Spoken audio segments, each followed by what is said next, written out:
says the, oh, don't get me on again. You know, people that do something wrong. Listen. You know, I think this is a very they're accused of something.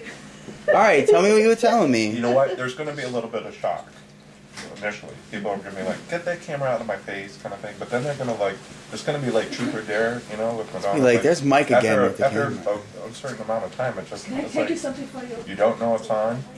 You don't care if it's on. Exactly. And people's true natures will come out. They'll they'll actually start acting different because it's on, in a sense. And then they'll go back to normal. Because of what? Careful. I want to put it on his hand. No. Get out of here. I'm threatening him with lotion. I'm moist enough. Time? You're here. What do you mean? I wanted to hear what you're talking about, but I guess you're not going to tell me. It sounded fascinating. No, this whole concept. I mean, this is digital. You can splice, edit, copy, keep, delete, whatever. Exactly. All you want to do is capture chunks. Everything, yeah. Get as much as you can because this thing holds 10 or 12 hours at a time of footage and has a 10-hour battery. I could just sit here all day. All day. All day. It's what I do. What I do.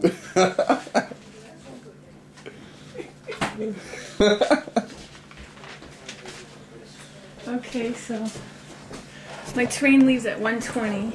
Train leaves at You're leaving today? Yeah. It's pouring out. How are you going to leave today? I'm waterproof. It's like 2 days before Thanksgiving and you're leaving. It's going to my sister's. Where is it? Where is it, Colleen? Right near Newburyport. Don't put me on camera. Right Nobody's on camera. Calm down. It's not even on. Yeah, it's on the lock. Who wants to watch TV this breakfast? Colleen, would you keep an eye on Marianne? She's not feeling well, so she'll make sure she's okay. She shouldn't even be in today. No, That Oh, look what I found in my beard. Oh, okay. Yeah. Look who's that on the fridge. Look at that. Don't mix the dish dirty with the other. And I'll be back, Cheryl. I was gonna do some errands. So I'll come. Massimo. Oh, my baby, I miss you. That's a funny story. We didn't know what it meant when she picked the name. We found out later that, you know, I'm Sicilian, so the name was a traditional Sicilian name. There's two things you don't Have a do. wonderful time, Al. You don't go into a gunfight with a knife. And you don't ever I'll see you Friday. partner with a Sicilian when there's death on the line. Thank you. Bye, guys. Bye-bye. Bye, Louis. Bye, Lois. God bless you. Why? What was It's Marie. Should I answer? Marie? Marie Sullivan's Bar and Grill. Serve yourself. Hi. You know what she's done? No. When I come back, I will have to bring much wine to make it up. We just got back from church. Yes, where's the wine? We have no wine. Yeah, camaraderie a little He leaves bit. my bottles. I wanted some wine last night, and all we have is that nasty sangria. Okay. That stuff's gross. All right, God bless. Bye. That's just so sad, isn't it? I can't drink that You stuff, have to seriously. pay attention. So yeah, anyways, Massimo. We found out later that it translates from Italian. Massimo means the greatest, and Salvatore means savior. Savior. So his name means the greatest savior.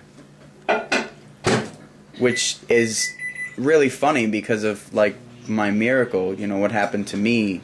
You know, when I was dying, like, I begged God because of him. You know, because I knew that he, you know, I knew that he was going to wake up in the morning and need me, and I wasn't going to be there because I was going to be dead, you know what I mean? So I begged God. I begged God like I had never prayed for anything in my life so hard. Are you in the hospital?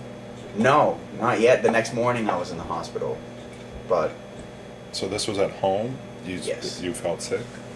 Well, I told you I had you been... knew you were sick? I had never, like, suffered from depression or anything like that, but I was just, like...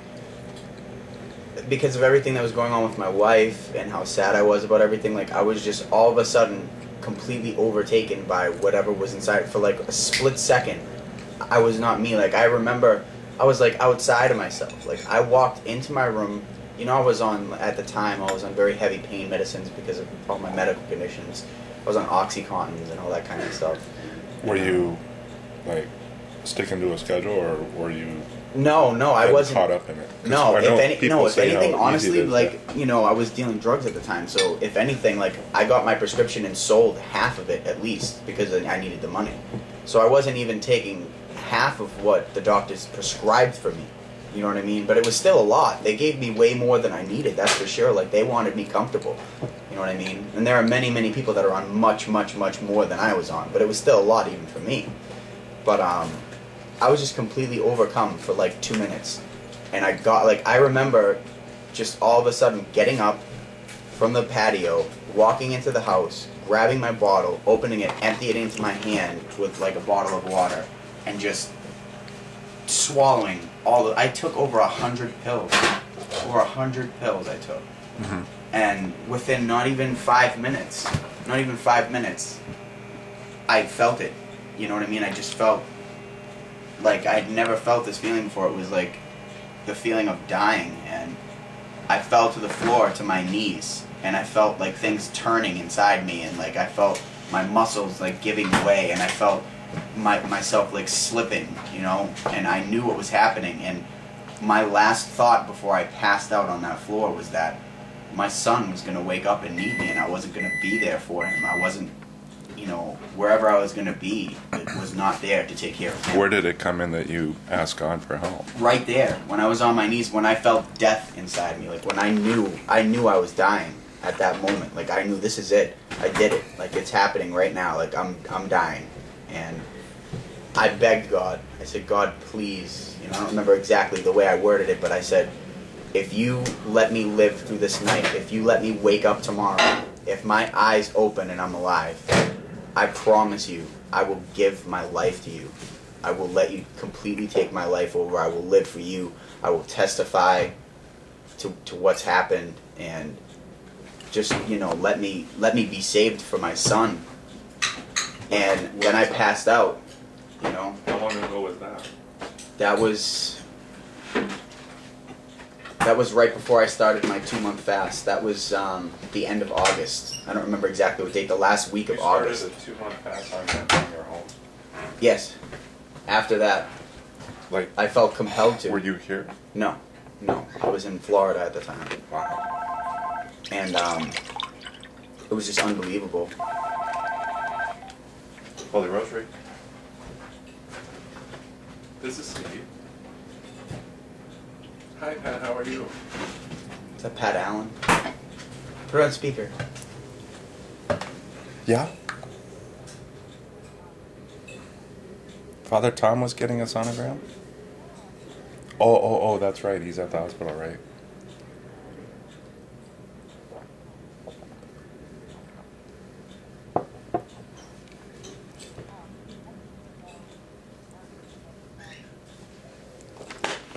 Mm-hmm.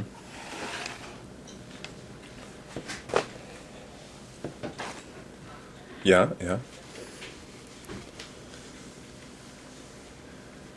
He's coming back to do radio.